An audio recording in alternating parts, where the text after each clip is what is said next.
दोस्तों एक बार फिर से हम आपके लिए GDS new vacancy 2026 apply online form fill up process की अपडेट लेके आ चुके हैं।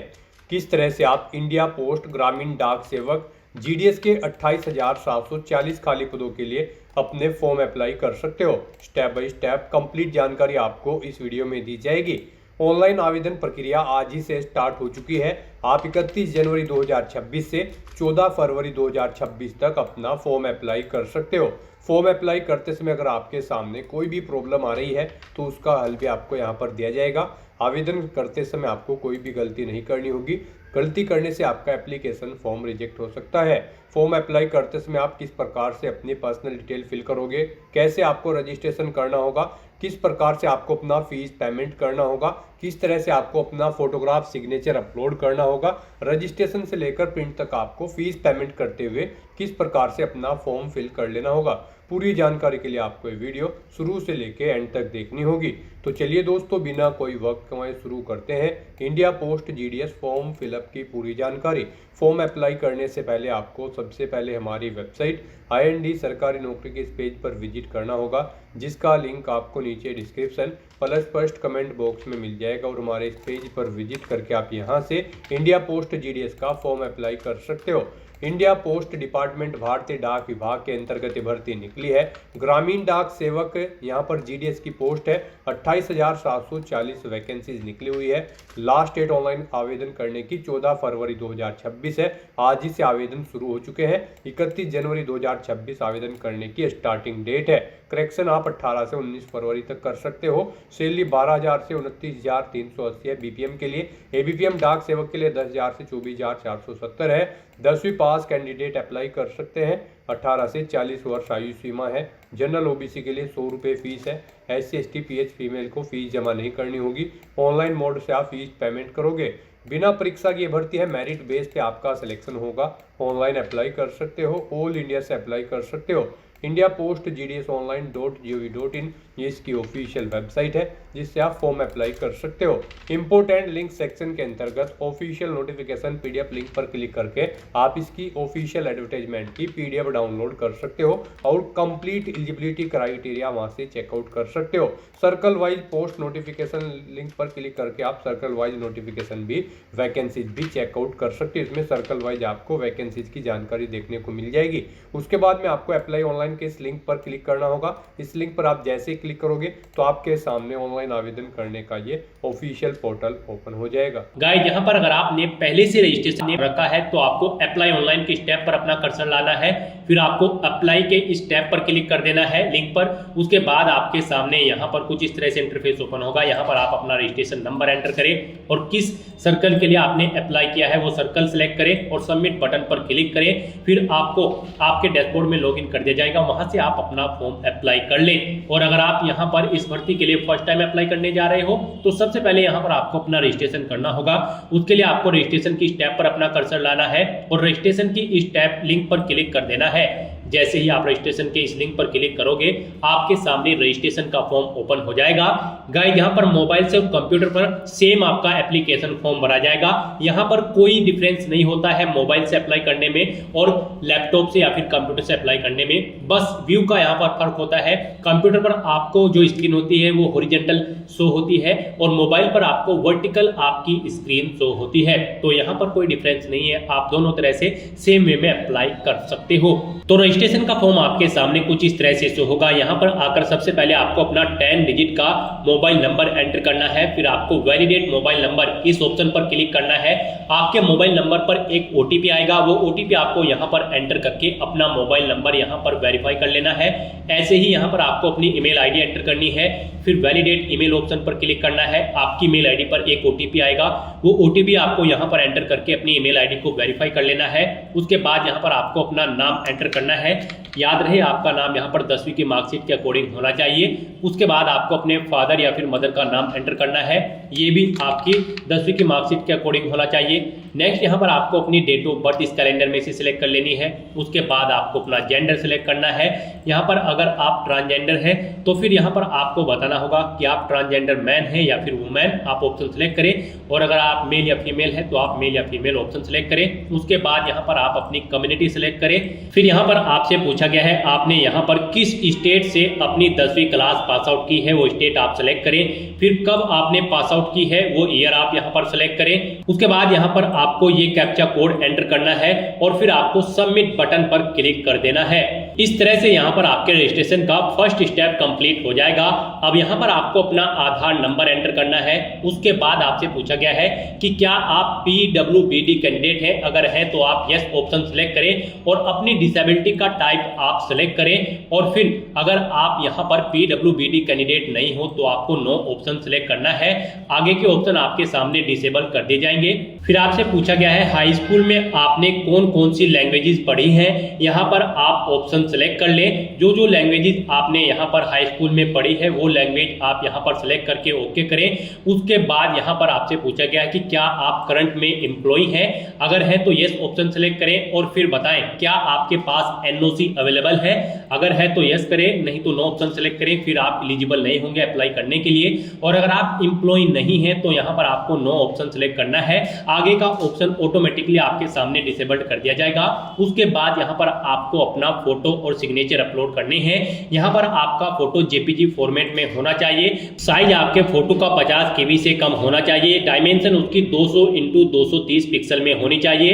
इस तरह से यहाँ पर आपको चूज फाइल बटन पर क्लिक करना है, फाइल को सिलेक्ट कर लेना है और अपना फोटो यहाँ पर अपलोड कर देना है। फिर यहाँ पर आपको अपने सिग्नेचर अपलोड करने हैं। सिग्नेचर भी आपके JPG फॉर्मेट में होने चाहिए, 20 KB से कम होने चाहिए, 200 DPI उनका होना चाहिए और डायमेंशन उनकी 140x60 पिक्सल होनी चाहिए। यहाँ पर भी आपको चूज फाइल बटन पर क्लिक करना है, फाइल को सिलेक्ट करना है और अपने सिग्नेचर को अपलोड कर देना है। अगर आपका फोटो या सिग्नेचर यहाँ पर छोटे या बड़े हैं तो आप इन्हें रिसाइज कर सकते हैं। गूगल में जाकर आप कोई भी इमेज रिसाइजर की वेबसाइट ओपन करके उसमें आप अपना फोटो और सिग्नेचर इनके अकॉर्डिंग यहाँ पर सेट कर सकते हो।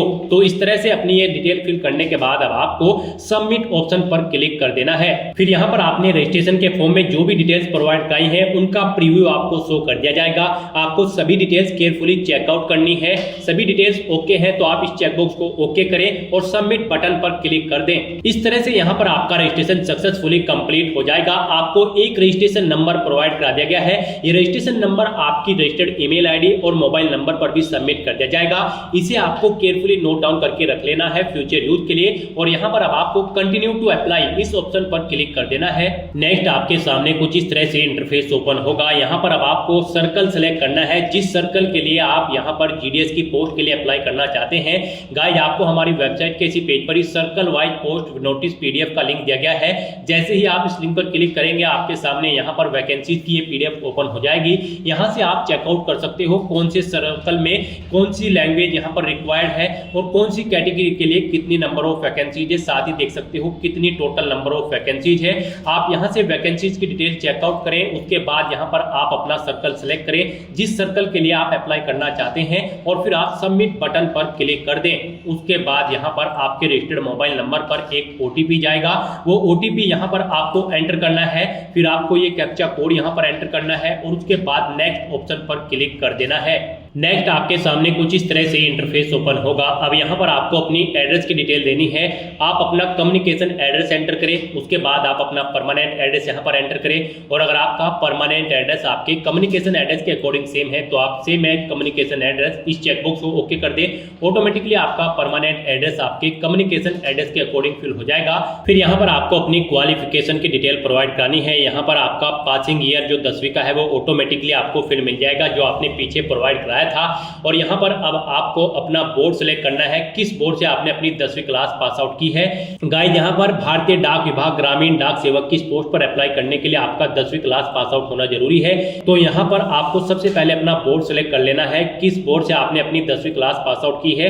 जैसे कि अगर आपने central board of secondary education से अपनी 10वीं क्लास पास आउट की है तो फिर यहाँ पर आप अपना रिजल्ट का टाइप सेलेक्ट करें। आपका रिजल्ट मार्क्स में है, ग्रेड्स में है या फिर पॉइंट्स में है, आप ऑप्शन सेलेक्ट करें। मार्क्स में अगर है तो आप मार्क्स ऑप्शन सेलेक्ट करें। उसके बाद यहाँ पर आप अपने सब्जेक्ट दें, कौन सा सब्जेक्ट आपके पास था और फिर उसमें आपने कितने मार्क्स ऑब्टेन किए हैं वो आप एंटर करें। इस तरह से आपको अपने 10वीं क्लास के सभी सब्जेक्ट्स यहाँ पर एंटर कर देने हैं और उनमें कितने मार्क्स आपने ऑब्टेन किए हैं वो आपको एंटर कर देने हैं। और अगर आपके पास board of high school and intermediate education Uttar Pradesh Allahabad, इस बोर्ड से आपने अपनी 10वीं क्लास पास आउट की है तो फिर यहाँ पर आपको सिर्फ मार्क्स का ऑप्शन मिलेगा। आप मार्क्स ऑप्शन सेलेक्ट करें, उसके बाद यहाँ पर आप सब्जेक्ट सेलेक्ट करें, किस सब्जेक्ट में कौन कौन से सब्जेक्ट आपके पास 10वीं में थे, कितने मार्क्स आपने ऑब्टेन किए हैं वो आप यहाँ पर सेलेक्ट करें। यहाँ पर आप अपने सब्जेक्ट्स सिलेक्ट करें, उनके मार्क्स की डिटेल यहाँ पर फिल कर दें। अपने सभी सब्जेक्ट के मार्क्स की एंट्री करने के बाद यहाँ पर आपसे पूछा गया है क्या आपके पास 10वीं में मैथमेटिक्स या फिर इंग्लिश थी